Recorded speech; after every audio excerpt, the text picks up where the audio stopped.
yeah, Freddie was a talented, reflective individual. And when I left, and well, he didn't join straight away, but I sort of expected him to join because of the dialogue that had been going on beforehand. I, I pretty much knew he was, even if he'd never been the superstar that he turned out to be, I always knew he'd be a really good working musician, and I suspected he was going to be able to make a living at it, whatever he did. So the very fact that he became an absolutely world-class performer, that wasn't necessarily obvious at that time. What was obvious was his ability to reflect on what he was doing and his dedication to pursuing it.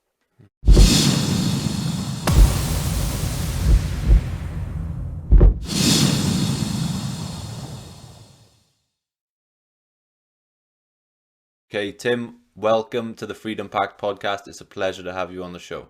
Thank you for inviting me. So the first question I'd love to ask you, let's throw it back right to the beginning. What are your earliest memories of music, and what made you fall in love with it? Okay. Well, I seem to remember my parents in the 50s listening to music on the radio. My parents were not active pursuers of a musical culture, so they just used to have radio on as background, as in fact so many people do these days. But that would have included semi-comedy shows like Billy Cotton Band Show and some of the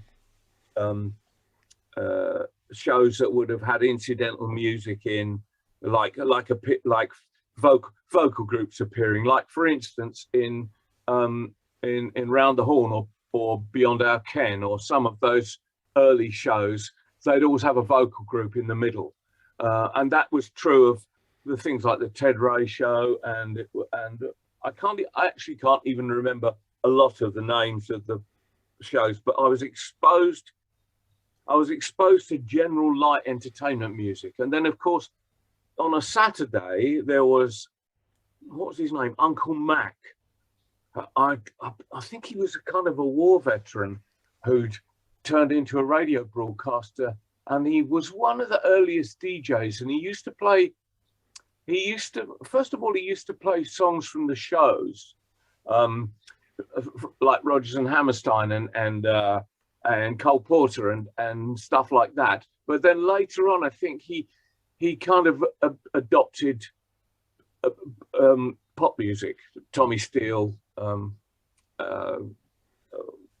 Elvis, etc., etc., etc. So I assimilated popular music before any other form. I wasn't. My parents were not classical music fans in any way, so I initially assimilated pop music.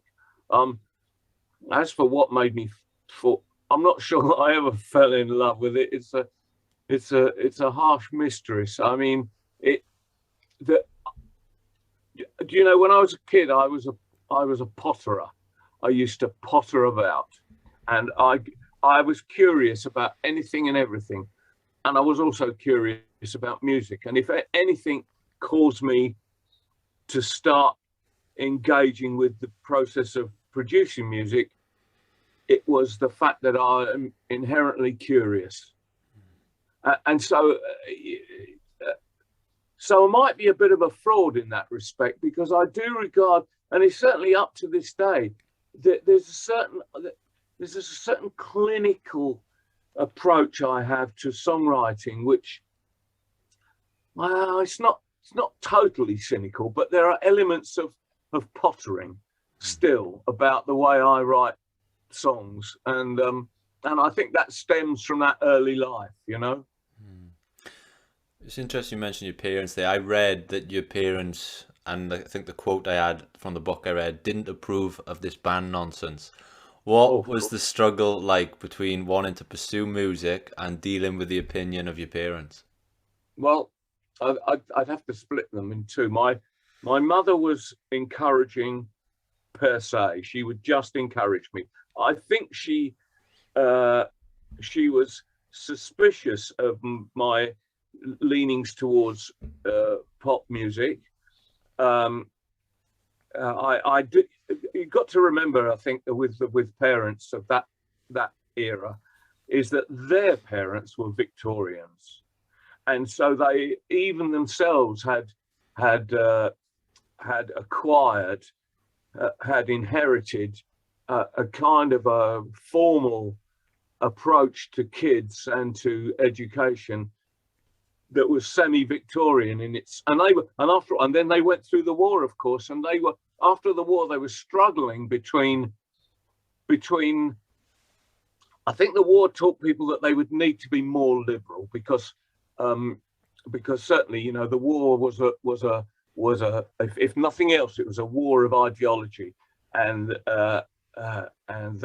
they knew they should be more liberal, but still that they were suspicious of what they regarded as superficial cultural. And my dad was openly critical. Mum was critical and preached caution, and my father was openly critical. Interestingly, just to jump forward a decade, when I first went to the States, I discovered the absolute opposite to be the case. Parents were thoroughly encouraging of their kids to involve themselves in music, at least where I was. And it was not unheard of for a family to say, "Hey, you got a band? Well, come and rehearse in our living room." And when I first became aware of that situation, I thought, what? My parents would not have let me rehearse within half a mile of their house. You know, it's just crazy, really. But it was, shall we say, it didn't prevent me from pursuing it, but it did give me some inhibitions about it, which probably last to this day. Just slight uneasiness about what effectively in those days was a kind of to coin a phrase, a bohemian pursuit, you know. But I weathered it. I lived with it, you know. Well, I remember that my first ever instrument was a Fender Squier that my parents got me for my birthday when I was 10 years old. Do you remember your first instrument? Classic stuff. If I'd had a Squier when I was young, and of course in those days, in fact, because it was at the embryonic stage of guitars for everyone, or you know, of a more sort of egalitarian approach to musical production. Yeah, the first guitar I owned, as far as I can recall, was a sorry little affair made by Vox. It was called a Vox Stroller, I believe. It had one pickup, a wooden bridge, cheap machine heads, and frankly, it was a plank. It was an absolute plank. Very poorly designed, difficult to play, high action, incredibly light, as I remember, really, really lightweight, which is never a good thing, I don't think, not with a solid guitar. But it had one saving grace: the pickup was good. It wasn't a very high-powered pickup, but you could get a cracking sound out of it if you turned up your amp. Well, in my case, it was a radio.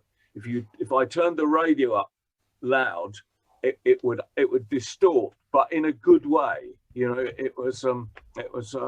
I seem to remember in later years I could get Dave Davis's tone from "You Really Got Me" off to a T with that guitar. Well, fast forwarding and then, do you remember the first time you took to any sort of stage, even if it was just in a pub or a club, and what was that first experience like? Well, if you might be surprised to discover that the first time I ever performed in public was at primary school. And that was in the days before it kind of was out on its own, that little experience, because with some friends at the tail end of primary school, we got a skiffle group together. I don't even recall. I know we had a tea-chest bass of some description. I've got a funny feeling someone had a plastic guitar. I think it might have been a Roy Rogers special with buttons instead of with buttons where the keyboard, where the fretboard should be. But I do remember that we sang Michael Holiday, The Story of My Life, which was a cheesy pop song of the time. And but we thought we were pretty cool. I'm sure it was deeply embarrassing. Well, I first became aware of your work when I was younger. The reason I picked up a guitar was that Brian May was my hero, and for my birthday one year, I got a biography written by Laura Jackson, and in the book, obviously, it recounts the early years of 1984 and Smile, and so in that book, I think Laura says that, or her version of the story goes, that you meeting Brian and joining 1984 came from him spotting you at the back of a hall playing a harmonica. Is that true? And if so, do you remember that encounter? It's pretty much true, but the memory is very vague. I think it was in St Mary's Church Hall in Twickenham, which I often pass on the way to the curry house, even now. But that's about all I can remember. And Brian and I, through that, we struck up, because we were at school together anyway. We were both at Hampton School. We struck up a friendship which was a bit. It was musically associative, but we were friends beyond that. So we kind of had a mutual liking for sci-fi. I've always been a proper armchair astronomer, and Brian was a proper astronomer. So so we kind of clicked on matters cosmological. We clicked on music, and I can't quite remember how 1984 came about, but it evolved out of that whole social interaction. And Dave Dillaway, who was also at Hampton, came on board, and we got a drummer. And well, you kind of know the history, I'm sure. So those early years of your musical career, touring pubs, clubs around the country with sort of no real name at that point, what were those sort of times like of chasing your dream right at the start? Well, I think I should qualify it by saying that even then I regarded it as somewhat vocational. And by that I mean, any dream I ever had was almost conditional. I had the attitude that my parents had given me. When I said it inhibited me slightly, even though I did my best to ignore it. The inhibition took the form of always being a little bit uneasy with the unconventional aspect of trying to earn a living out of music, and I never felt quite comfortable with that, because my parents had kind of instilled in me the fact that it wasn't very respectable, and so I always tempered my desire to be a musician with this slight feeling of insecurity. Should I be doing this? This is a bit, it's not very respectable. People aren't respecting me. People don't like my long hair. There was this kind of thing, and although it almost hasn't left me now. It takes the form of a suspicion deep down that it still is a slightly unrespectable career. It's something that is not quite that it's not really serious. It's, you know, it's the when are you going to get a proper job syndrome? You know, I've still got that slightly, but pubs and clubs was great, providing I was living at home. I have to say, in later years, when I'd moved out and I was still touring, when I was touring with Morgan and touring with Jonathan Kelly's band, I didn't like it at all. I felt I really didn't like being on the road. It was just lonely, you know. It was damn lonely, and I couldn't really cope with it. In many ways, giving up or deciding that music wasn't for me as a career, that, you know, there was an element of relief to that.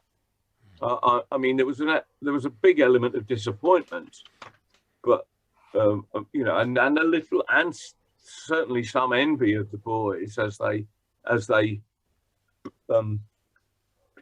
described a stellar trajectory while I was, you know, staying on the ground. But still, you know, there was a bit of there was a slight relief to having come back into the world of the respectable career, you know. What advice would you give to young musicians or young creative people out there who are at that sort of crossroads in their life of having a dream and being sort of pressured into giving up that dream for, like you said, a normal job? My goodness me, that is such a difficult one, you know, because it isn't just a single class of people. I mean, it's a, you know, it's a huge spectrum of some people who can weather insecurity, some people for whom it is devastating, and then the vast majority who probably are sitting on the edge, you know. And I think the only thing I can say is to the ones to whom it is really, really difficult, then probably it's a good idea to keep it vocational. For the ones who don't care, of course, go for it. And for the rest, I think you've got to say, beware the pitfalls of feeling insecure, because they can sometimes undermine your resolve and undermine your confidence. And whatever else you need to do, you need to be confident in your product, because if slight unconfidence in what you do is going to let the feelings of insecurity in, and that's what you'd want to try and keep out. So remember, what you do is unique to you. You may try and regard it comparatively against what other people do, and you may think to yourself internally that it doesn't measure up, but it does. Believe me, it does. What you do creatively measures up to anybody else in the world, because what you cannot remove from it is the individuality that is inherent in it. So that's Dr. Tim's advice. Amazing. So going back then, sort of keeping it chronologically, we were talking about 1984. Yeah. Again, in that book, I remember reading a story of how you guys were technically on the same bill as Jimi Hendrix early on. What do you remember about that night? Well, that happened twice, and I think the first time it was with 1984, and it was a really big deal for us.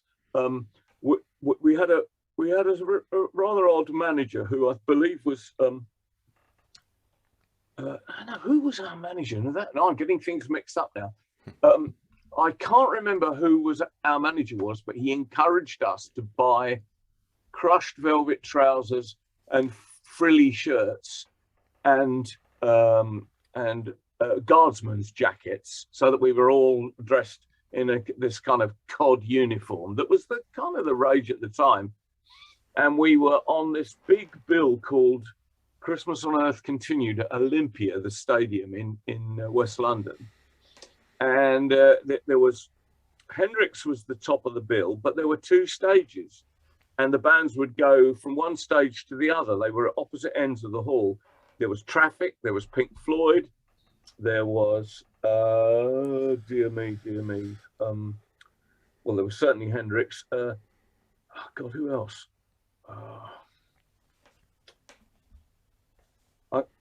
Paper Blitz Tissue, but you'll never have heard of them.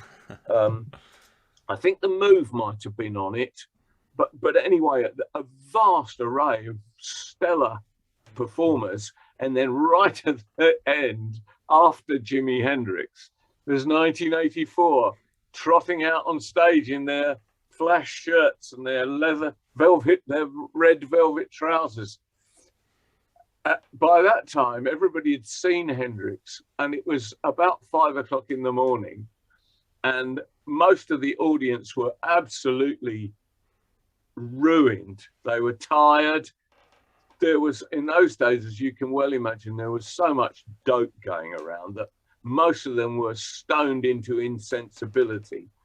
And out we came, eager as anything, to play to a indifferent audience of a lot of people, but a lot of indifferent people. And anyway, I think, frankly, I don't think we were that great.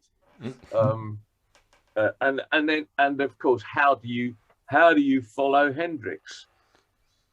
Especially if you're a little band of schoolboys who, although we may have been moderately talented and had a great guitar player like Brian on board, it still is an uphill struggle, which we did valiantly.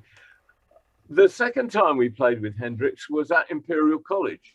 I think that was with Smile, and we played in the main hall of one of the blocks. And Brian would remember because Brian was on the Students' Union Committee, I think, at Imperial College, and he used to get a lot of the gigs. And this particular one, Smile was support band to Jimi Hendrix, and we shared the dressing room with him, which was, well, it seems like a big thing now, but the trouble is with what we know and what we talk about now, it's all in retrospect. And at the time, it wasn't groundbreaking. Well, it might have been groundbreaking, but in a different way, in a much more insular way, a much more reflective way. So yeah, we knew Hendrix was genius, but we weren't besotted with his reputation the way people are now. And I mean, in fact, Hendrix spoke to me. He said, "Which way's the stage, man?" So I've dined out on that one a few times. Yeah, for sure. So with Smile, then you see all these sort of iconic images online. You had the mouth logo of you holding it over the face. Really iconic images. What was the vision behind Smile when you first set out? Well, I know I've seen this written before, and it's true. We wanted to be heavy. We were pretty influenced by Hendrix, by Cream, by the Power Trio. I mean, Vanilla Fudge, American bunch. We wanted to sing harmonies. We wanted 3-part harmonies, heavy rock, and intelligent songs. So that we didn't want to rely on the blues. The blues. Now here we go. The blues. By 1968 and 69, the blues was already becoming, at least in terms of it being something that white English bands could use as repertoire. It was already becoming a cliche. And when we were writing music or trying to write music at the end of the 60s, I think we were deliberately trying to avoid the blues idiom because it had, and besides, the blues idiom had been usurped from poor black players in the 30s and 40s, and frankly, I've always felt a bit uncomfortable with that. But we were trying to get out of that. Now, Cream used the blues as, you know, as a USP, and I got nothing but praise for Cream. I mean, Clapton was always one of the greatest blues players ever, and Jack Bruce's jazz bass and Ginger Baker's jazzy drums. I think what they did was entirely legitimate in terms of utilising and paying homage to the blues. I think that's different, and I think that's okay. But we wanted to go away from that. We were pretty influenced by The Who, for instance, and the one mistake I think that Smile made, really, if we made any mistakes in our short career, was that very probably me playing bass and trying to sing was an error, because both disciplines interfered with the other. Trying to play bass interfered with me being able to sing, and me singing interfered with me being able to play bass. I could probably have been pretty decent bass player, and I've always believed inherently that I was a pretty good singer, but doing the two together, I think was a strategic error, which might have ultimately sown the seeds for the dissolution of the band, you know, or my own personal discomfort, you know, which did result in the dissolution of the band.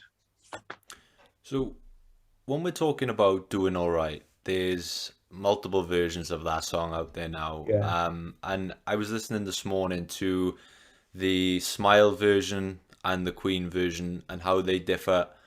What was it with Smile that had that sort of unique sound that didn't directly translate to the Queen version? It just seemed like there was something that wasn't quite carried over. Well,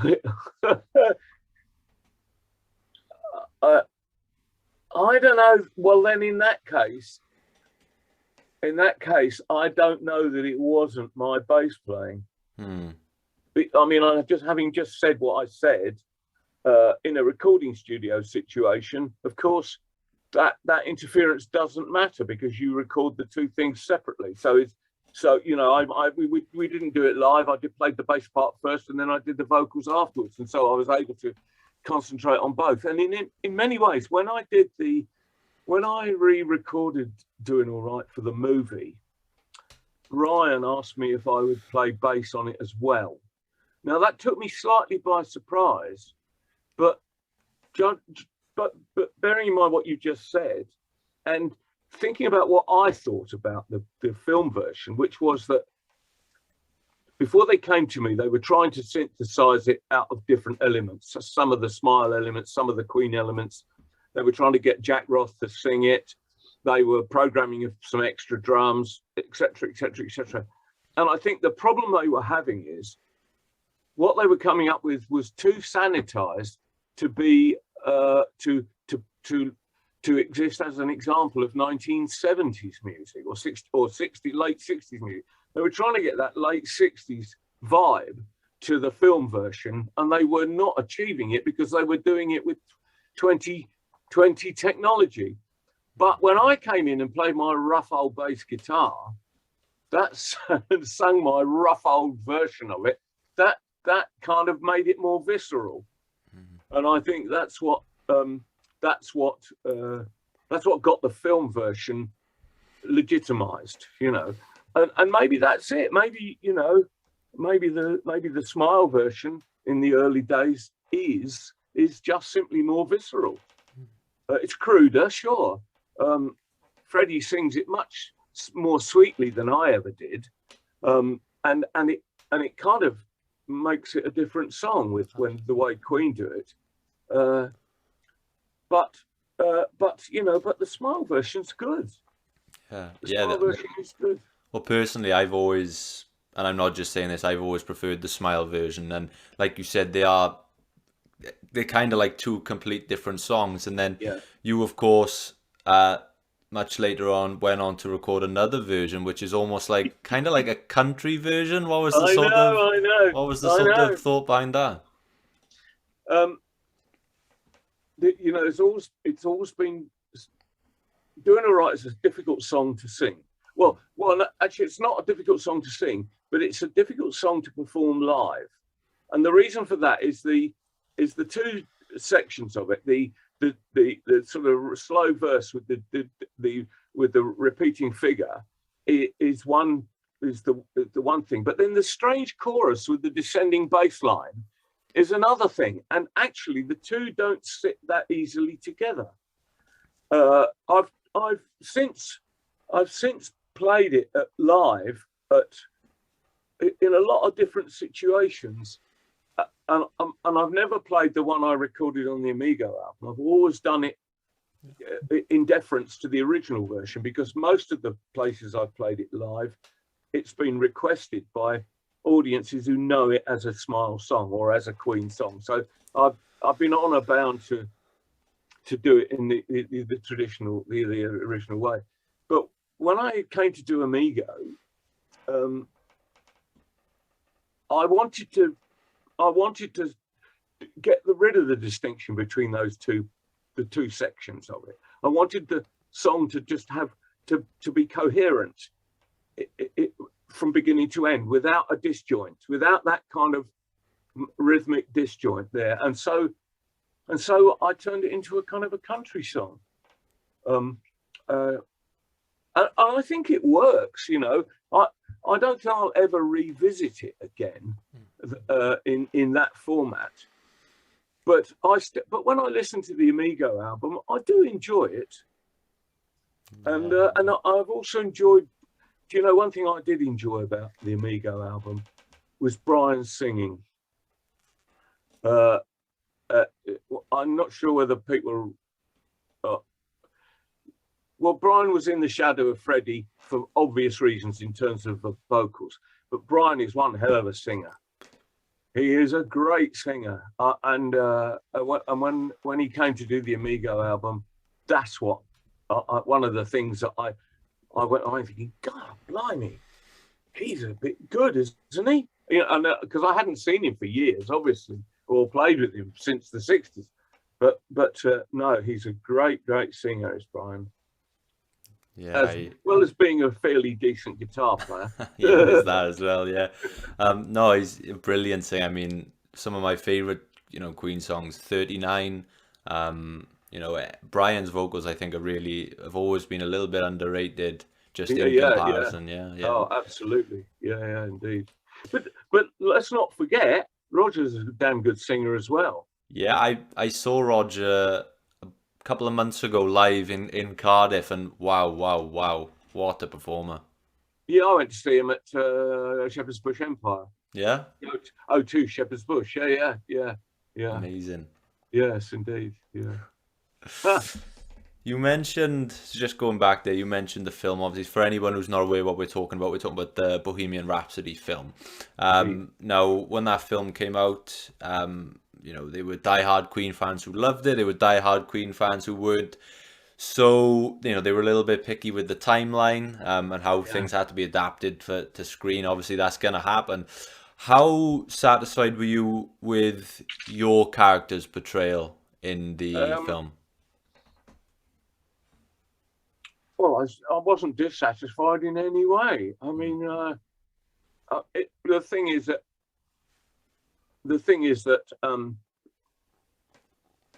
Jack Roth was given this task, and he did it because he's a professional actor, and he did it properly, did it well, and it was fine.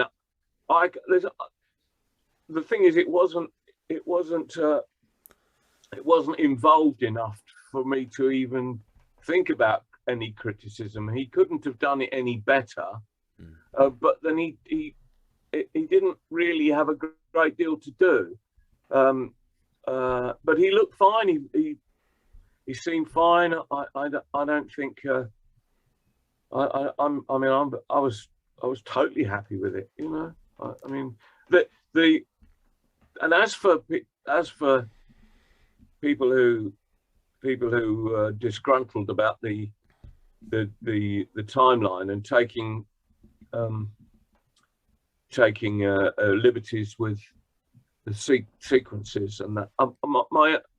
I mean, I've directed film, and my answer is my comment to them is try directing a film from a narrative that you're given in a script, and see what kind of compromises you have to make. And keep at the back of your mind the fact that what is more important than anything else is the emotional integrity of what you're doing and what you're going to produce. And if you find that you have to adjust the timeline in order to maintain the emotional integrity, then that's what you have to do. And that's exactly what happened with Bohemian Rhapsody. The emotional integrity was sustained all the way through. It was fine. 15 years in 2 hours. You know, I mean, what do you cut out? What do you emphasize? What do you minimize? What bits do you find in the underlying narrative that are irrelevant? You know,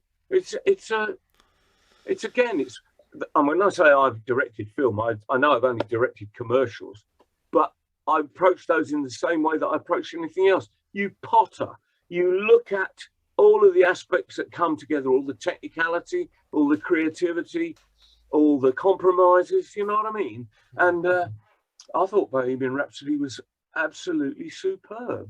Yeah, I second that, absolutely. So, chronologically speaking, then, before we move on to, I want to talk a little bit about the model making years, because that's something that is really interesting to me. But before then, obviously, A Smile starts to come to its end, and you know, Queen, that whole journey begins. What can you recall from your sort of friendship interactions with Freddie Mercury, and did you always think he would become sort of the icon and star he obviously became? Again, I think what I'd say is most of these, you know, to have known, to have expected that. I know you said in the questions, was I aware that I was in the middle of something historic? And my comment to that question would be, well, if I'd have known that, it would have suggested that there was a certain preordained, which of course I don't believe in anyway. I believe that the progress of time and life and circumstances is in actual fact fairly random and fairly circumstantial, and it has to be taken consciously.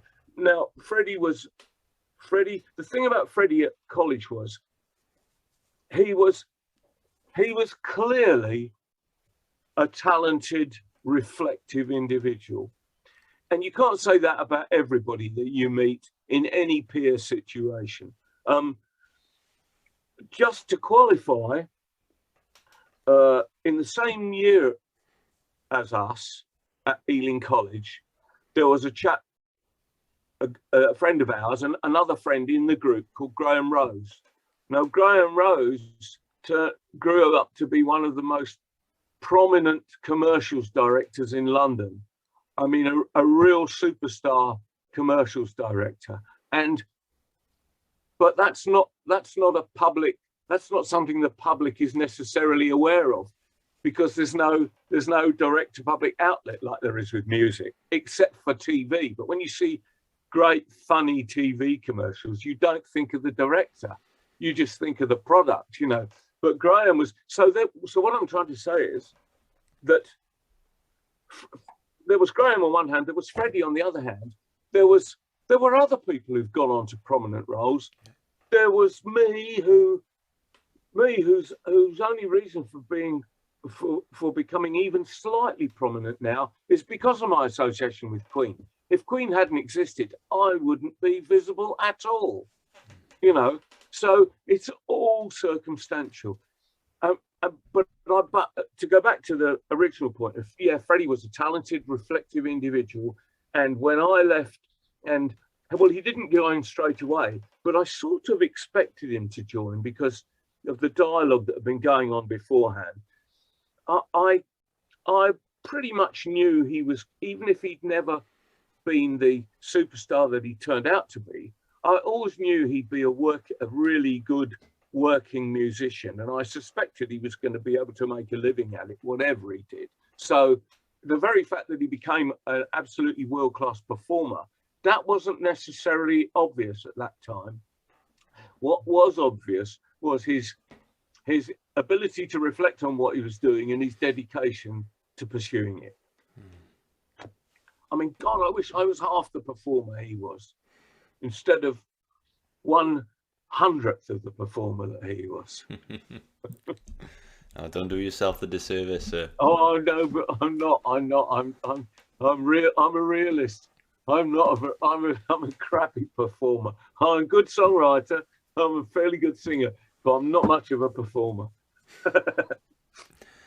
So we mentioned there, so your time with Smile came to an end, and there was this sort of transition period where you left, well, I say left, but sort of transitioned out of that one career path of music and into this path of model making.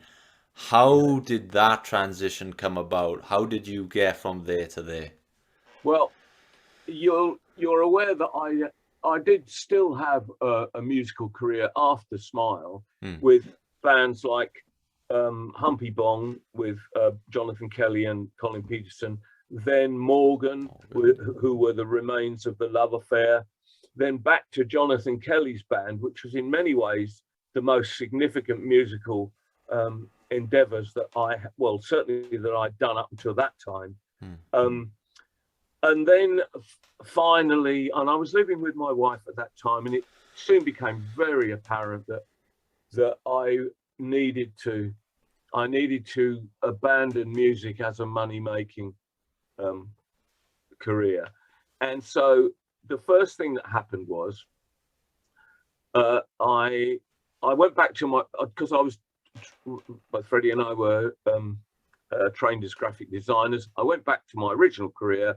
I became a graphic designer for a period of time. I did display illustration for shops and things for a while. But I always had at the back of my mind and I think someone had actually asked me, well, now that you're not going to do music anymore, what would you like to do? And I said, well, what I'd really like to do is get into TV special effects. And after I'd been working as a graphic designer for some years, a friend of mine who had got a job at a prop studio, an effects studio, came to me and said, there's an opening in the studio. Do you fancy having a go? And I said, yeah, absolutely. And the thing is, I wasn't much used to 3D work at that time. I was a flat illustrator, designer, graphic designer. But I went into this props workshop, and the first job they gave me was a sculptural job. And as luck would have it, it turns out I've got a bit of a talent for sculpture, which I hadn't really known about. I mean, to go back to when I was a little kid, I suppose I'd often done silly sculptures on a kiddie level, but when must have been late 20s, I suddenly found that I had a bit of a skill for sculpture. And so consequently, that settled me in that workshop, and I got a lot of sculpting work. I did a few other bits and pieces. You know very well well, I assume you know the story that one day Storm Thorgerson from Hypnosis Records came into the workshop where I was, and they wanted an album cover doing. They wanted a sculpture for an album cover. So, and the job came to me, and the sculpture was an alien reading a comic. And I finished it, painted it, put the electrics in, bubble wrapped it, if bubble wrap was around at that time, I can't remember, suppose it was, put it in a box, sent it off, got paid, forgot all about it. Many years later, I'm at Roger Taylor's house in Guildford, and I'm in his sitting room, and there on the mantelpiece is this bloody alien that I'd sculpted. And I said, what are you doing with that? And you've got to remember this. Actually, to an extent, I wasn't aware. I wasn't aware of the minutiae of Queen's evolving. I knew about it, but I didn't really follow it. So I didn't know that Roger was doing solo albums. And he said, oh, that was the cover for my Fun in Space album. And I said, what? I sculpted that, and he didn't know that either. Wow. So I'd done, without knowing it, I sculpted the cover model for Roger's album Fun in Space, and never found out about it until 15 years later. Wow. And now, of course, it's an apocryphal story. I went to Tokyo just before the pandemic, and that's all they wanted to hear about. They wanted to hear about the sculpture for Roger Taylor's album. It is an unbelievable story. Like, Crazy. What are the chances? Yeah.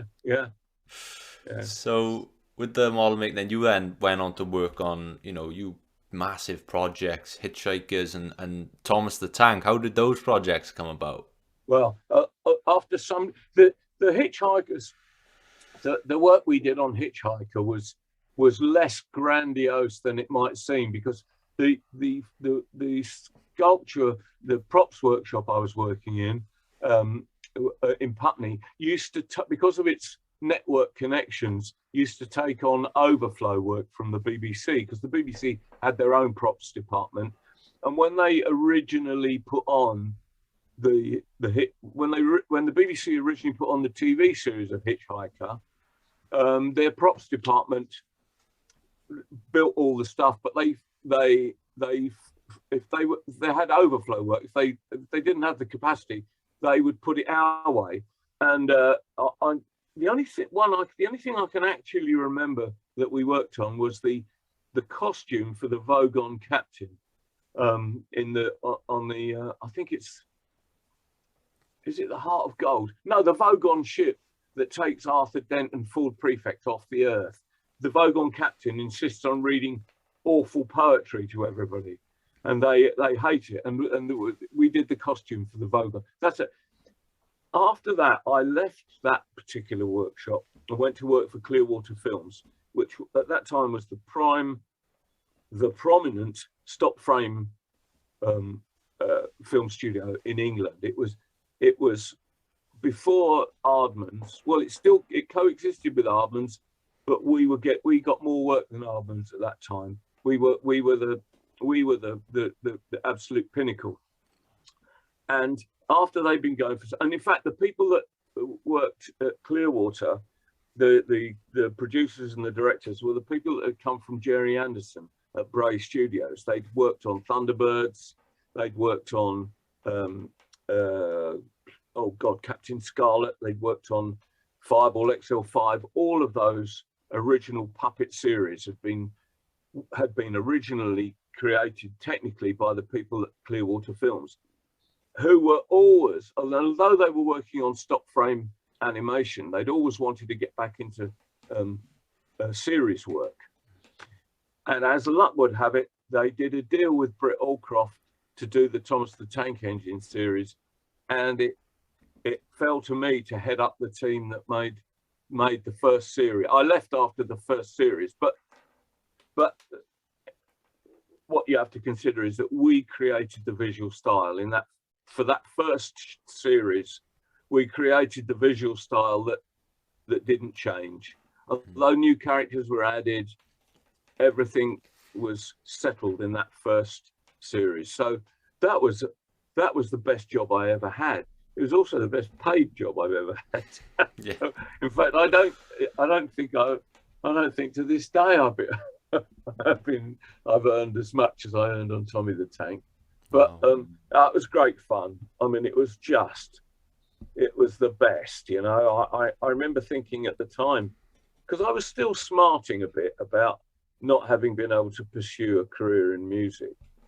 But when I was working on Tommy the Tank, I thought, oh yeah, this is it. This is as good as being in a band, you know.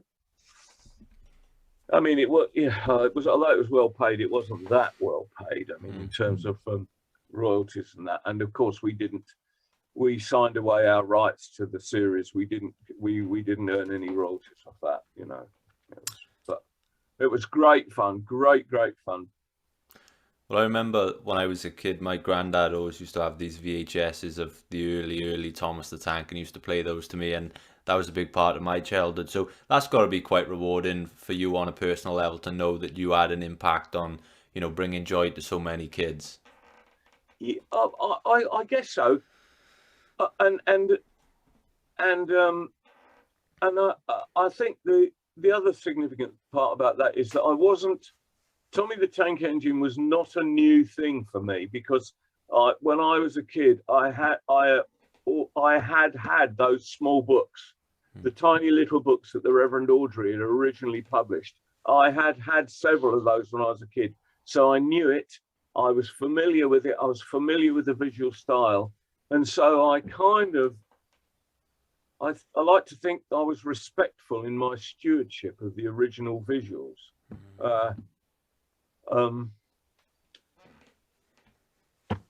Someone else has got to be the judge of that, but I'm glad that people loved it so much. And in fact, I'm really surprised now that people come back to me now and they ask me impossible questions about Tommy the Tank Engine, you know, that and some of them have real illusions about it, you know, which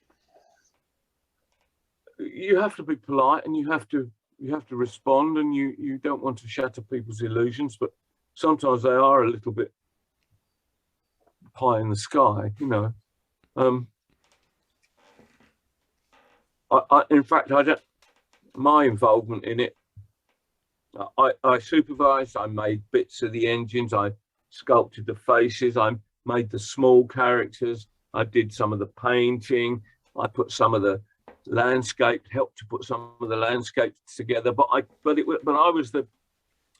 I was the supervising model maker, I was kind of more in control of the logistics of putting everything together for the first series, you know. So I probably did less practical stuff than a lot of the other people did. But I'm still in contact with several of the people that worked there, you know, and they're all very, very talented, very skilled people. But you know, but as I said, what a job, best job ever. So what prompted your return to music then, with the release of 2 solo albums when you came back? Well, I continued as a model maker animator for a long period of time. In 1994, I started my own company with a partner, and we continued the work that we'd been doing. Only this time we were, technically profiting from it, although there was very little profit to be made. But we had our own workshop, and we produced some good work in those days. We had some I had some good times. I shot in Canada, I shot in Italy, I shot in Portugal. We built stuff for Norway, we built stuff for Germany. You know, and we built stuff in the end. We built big stuff for the Dome, the Millennium Dome, just before 2000. We built 2 zones for the Dome, and that was almost the peak of my involvement as a practicing business owner in that sphere. After the Millennium, a lot of the work dropped off because there was a lot of Millennium projects in the years leading up to the turn of the century that meant that we were making fairly decent money. Once it was over, all the work dropped away, and my partner and I had some fairly large overheads, big workshop, lots of machinery, big workforce, and we decided that actually we couldn't sustain that kind of level of investment anymore. So we first of all, we contracted down to a small workshop with a small workforce. And then eventually one day we looked at each other and we said, the work's not there. Let's call it a day. So we called it a day. We weren't in debt or anything. We called it a day in about 2001. I think it wasn't, I don't know, it was just before or just after the Twin Towers.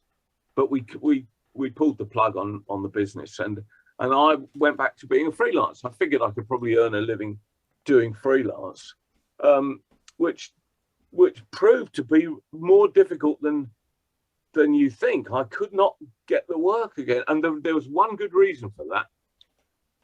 In the early 90s, someone said to me, "Do you think computers will ever take over special effects?" And I said, I can remember saying, yes, but it'll take 20 years. And 5 years later, it was almost complete. And so when I packed the business up, the work wasn't there because CGI had already absorbed most broadcast special effects. And in fact, nowadays, I mean, I know there are some notable model making contracts around, Harry Potter for one, and there are lots of and Jurassic Park, they're still making costumes for but mostly you cannot compete with CGI. I mean, what would they have done on Game of Thrones if they'd have used a rubber dragon?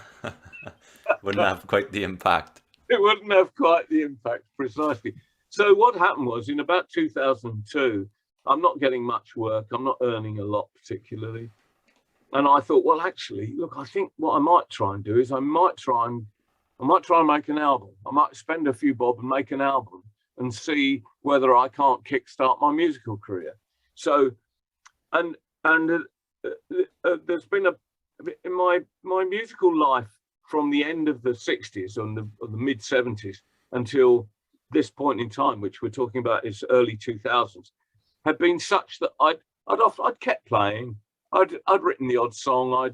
I'd worked with scratch bands. We'd done the odd Christmas party, New Year's Eve, someone's birthday. We just dragged a band together, did a few rehearsals, and so that was kind of there was a low level involvement.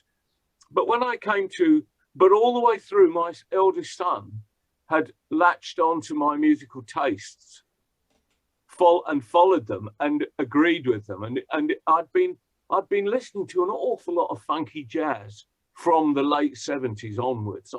I'd kind of gone right off the rock and roll, gone right off the pop, just moved away from it, you know. I think a lot of that was to do with the fact that I preferred music where I could improvise. And, you know, a lot of pop music is absolutely arranged and carved in letters of stone, and you can't shift it. And so my son had become my drummer. And so when we made Amigo, it was almost a plan. He would, well, how old would he have been then? He was born in 81, so 2001 he was 20. So he was about 24 then when we made Amigo, and he was a cracking drummer at that time, you know. And together with Richard Lightman, who I'd played with in the early 70s, who was a producer, American-Canadian producer guitarist, we made the Amigo album. And with the Amigo album, we used songs from a 30-year period. I went back to, as you know, I put Earth on it. I did Doing All Right. And in fact, there's another couple of songs on there, Stray and Country Life, that were also written in the 70s. And everything and everything else, I think everything else, except Why Can't We Be Free? That was also written in the 70s. Everything else was a new song, which actually amounts to about half the album. So half the album. But what it had done is, and I was very pleased with the results of Amigo. I thought it was a pretty decent album. I don't know where it sits in in the world of music. I don't know what you'd call it, what genre you'd call it, but I can't be bothered with that. But what it did was it kick-started my need to write. And ever since then, I've just written. You know, I like writing songs. But in the same way as I used to potter in my dad's garage and saw things up and take things apart and scribble and doodle and just, that's the way I write music. I potter with music, and I kind of like the results. You know, they're kind of eclectic and to me they're eclectic and interesting, and they're the result of not too deep analysis, but they're the result of an analytical approach to things, and so I'd say I'm hardwired to do it, and that's why I continue onwards now. And Too Late was the second album, but Too Late was all new material. Yeah. It was recorded with the same team, with my son Andrew, and with Richard Lightman producing, playing bass. This time we had Duncan Eagles, fabulous sax player. He's so great, is Duncan. He's got a quintet now, Duncan Eagles quintet, or is it quartet? Well, he plays the jazz scene now. He's absolutely superb. If you ever get to see him, wonderful player. And so it continues. And then, although I didn't know how I was going to sell those albums, and to be honest with you, I haven't really sold many. I mean, they're on Spotify and they're accessible to people, and hopefully people enjoy them. But they haven't made me a great deal of money. Bandcamp's been useful. I have sold stuff on Bandcamp, but really the thing that did give me a kickstart, of course, was the movie. Yeah. And that kick-started my belief in myself more than anything else. People were taking me a little bit more seriously than I imagined they took me before. Yeah. Who knows? It's also sort of kick-started this whole new sort of wave of interest in Smile and things from these newer generations. I mean, I was on your Instagram this morning just having a look through your posts, and there's so many comments saying, can you release the Smile stuff on Spotify? Can you really, there's all this new sort of new generation that's been reintroduced to music from years back. Well, I have no idea whether this is a reality or not. But just after the movie, I was talking to Brian, and he said to me, totally out of the blue, he said, I think we're going to have to remaster and release the Smile album. He said, because so many people are interested in it. And I said, I tried to not to appear too eager. And I said, yes, I think that would be a very good idea. I'm still waiting. I don't know what the agenda is, and I don't talk to them very much. And I'm not close to what Queen's marketing strategy is, so I don't know. I don't know whether it's going to happen or not, but I think it would be pretty good if it did. I'm available to do the cover, by the way. Yeah, that would be amazing. I think so many people would love that to be re-released, and yeah. I know when the time with this podcast is, there'll be a third solo album coming out. So that's been described as having quite a bit of a different sound from what we can come to expect. What is the sort of process behind that one, and what part has the last 2 years of this pandemic played in the process? Well, almost totally, there's a twofold question there. One is that we'd always, or Andrew and I, Andrew lives in Barcelona. That's 1.1. And he has lived in Barcelona for 15 years. He's a fluent Spanish speaker and a Spaniophile, or whatever it is, whatever you call it, Iberiophile. Anyway, whatever. Suddenly the pandemic, so we'd always planned to make a new album. And actually, we were talking to studios in London about it. before the pandemic. There's a lot of interest in Japan in Smile, as you probably know. I went to Japan in August of 2019 to do just a small promotional tour. And then when I came back, of course, the pandemic struck, and our plans to make the album were temporarily shelved.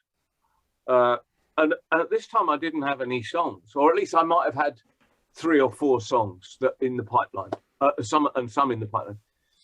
Well, what happened with the pandemic was, I'm talking to you now on a big PC, but I also have this is my Mac setup. I've got a PC setup. I've got a Mac setup. I've got a MacBook here. I've got Logic, but up until that point, at the beginning of the pandemic, I hadn't bothered to investigate Logic Pro properly. I could do simple recordings on it, but nothing much special. When the pandemic came along, I thought, right, I'm going to produce demos for all of the songs that I'm going to make on the album, and it'll kickstart me writing as well. And that's exactly what happened. I did 14 demos on Logic during the pandemic. I mean, and in fact, they're probably good enough to release at some point as an archive.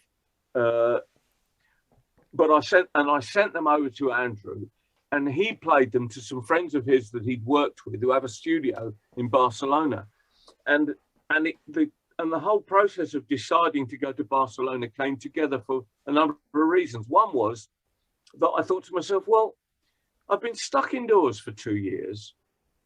I could go down the road into a studio and put these tracks down, but actually, and get Andrew to come over, pay for him to come over, blah, blah, blah. I thought, actually, I fancy generating an adventure for myself. So why don't I go to Barcelona and we record in Barcelona, and we can use Spanish musicians, and it will have a different vibe to the other 2 albums. They've got the demos of the songs. They know what I want to record, and let's just see how the cookie crumbles, which is exactly what we did. And I had a great time. I mean, I don't know that it's that different. I mean, my songwriting is, like I say, I don't know what genre you'd put it in. I suppose at times it veers towards the country, but at other times it veers towards the funk. So with a bit of English pop in the middle, you know. So whatever it is, this is the new album, which is Margins. I think we'll call it Margins. But that's the working title at the moment. Is 12 songs played with Spanish players, and well, I say that bass player was from Virginia. Andrew is obviously he lives in Barcelona, but he's an English man. The engineer was South African. The producer, who's an absolute diamond, he's Spanish, Catalan, and the 2 guitar players are Spanish, and the keyboard player, David Sam, comes from Valencia. So it was a coming together of people that I knew, but more or less just mixing it up and saying, right, let's see what we get. Yeah. And the result is, I think the result is terrific. You should be able to, you should be able to get a SoundCloud link from Cat if you're interested in listening to what we were doing. You know, I mean, we're still tweaking. I'm going over on Sunday to pick up the final mixes, or listen to the very final mixes, and just do a final little bit more icing on the cake, and then that'll be it. Amazing. So anyone listening right now, when obviously this will air when that is released, but where would they be able to find it? Where can we point them in the direction? You know, I think it's a bit of there's a bit of a way yet, but I think maybe early summer. I Yeah. think it'll be up on Spotify. I think. Amazing. I mean, I don't know whether to. I've made CDs of everything else in the past, but frankly, I keep stubbing my toe on boxes of CDs, and so and although I've sold a few hundred, it doesn't seem worth. It doesn't seem worth having CDs pressed. I mean, unless for promotional purposes, I don't know that it's worth. I could be persuaded, of course, but I think the sales projections have got to be sufficient to make me want to spend the money on getting a load of pressings. It's the same with vinyl. People have asked me, why don't you get things done vinyl? Well, yeah, I will, but I don't want boxes of unsold vinyls lying around. You know. Oh, absolutely. So I have two questions left for you. The first one, I know you joked before we started recording that you said you didn't know if you fit the bill successful, but I'm gonna say it for you. I think you've been successful in music and model making, different career paths. What are your sort of secrets, would you say? What is your sort of advice on success for people who want to be successful in whatever they're doing? What would you advise those people? Well, I think I've alluded to this slightly earlier, but it seems to me that you have a responsibility anyway as a human being to be curious about every aspect of the things that you experience. Just work out how everything works. Work out how personal presentation works. Work out how money management works. Well, I mean, you don't have to do it to an applied degree, but you just need to get a working knowledge of how to deal with money, how to deal with your own appearance, how to deal with the way you approach people, how to deal with whatever skill it is you possess or you think you possess, how to deal with improving that success. And above all, the way you do all those things is to be curious about them. Maintain a curiosity about your life and about the things that you come across.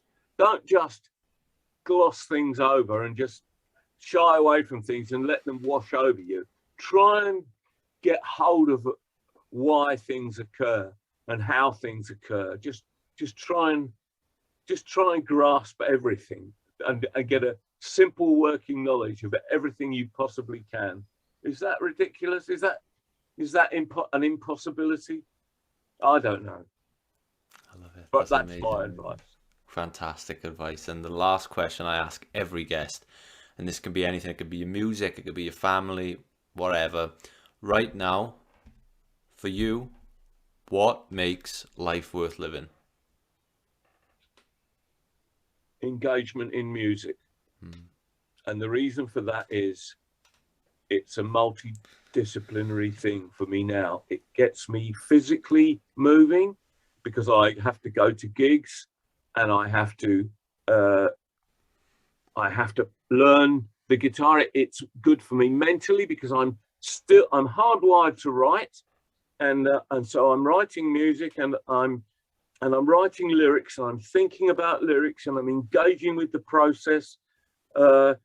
And like I say, and it keeps me fit because I have to be out and about. And without any of those things, I think I'm 74. Without any of those things, I'd be deteriorating. I know I would be deteriorating mentally and I'd be deteriorating physically. And, if I wasn't doing this, I'd have a train set in the attic. I mean, admittedly, it would be Tommy the Tank, but I don't think I would be being quite as stimulated by its music. Is stimulating me in my later life, and I'm thinking it's a device that helps to stave off the natural deterioration of age. Well, for everyone listening now, I know they can find you on Instagram, Facebook, Bandcamp. Are those the best places that they can reach you? Obviously, I'll leave all the relevant links in the description below. Yes, absolutely. until I do Carnegie Hall, or the Albert Hall again, or until I'm no, and seriously, yeah. I mean, I'm the usual suspects are where to find my music, and if you want to message, anybody wants to know anything, message through Kat. If you can leave the link to Kat, kat@timstaffell.com. Kat is my daughter. She lives in Barcelona too. She is my PR liaison, and she is frequently my sanity as well. So God bless her, and God bless everybody. Yeah, she's fantastic. She got back to me straight away, so I will make sure I leave that below. And just before I go, is that a Smile t-shirt behind you there I can see? Oh, here, yes. Yeah. Yes, Oh, it man. is. Beautiful, Yeah. yeah. I was Yeah. looking at that, I thought, oh yeah, I could do with one of those. That'll be my next little purchase I'm after. That's a beautiful, beautiful thing. They're still available. Amazing. I'll make sure to cop one. Well, Tim, thank you so much for your time today. It's been an absolute pleasure. I've loved speaking to you. It's been quite an honor, sir. So thank you so much for your time. Thank you, Lewis.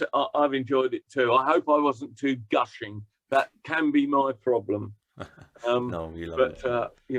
Over eager, I suppose. But hopefully, people can ignore that and latch onto the enthusiasm. Absolutely.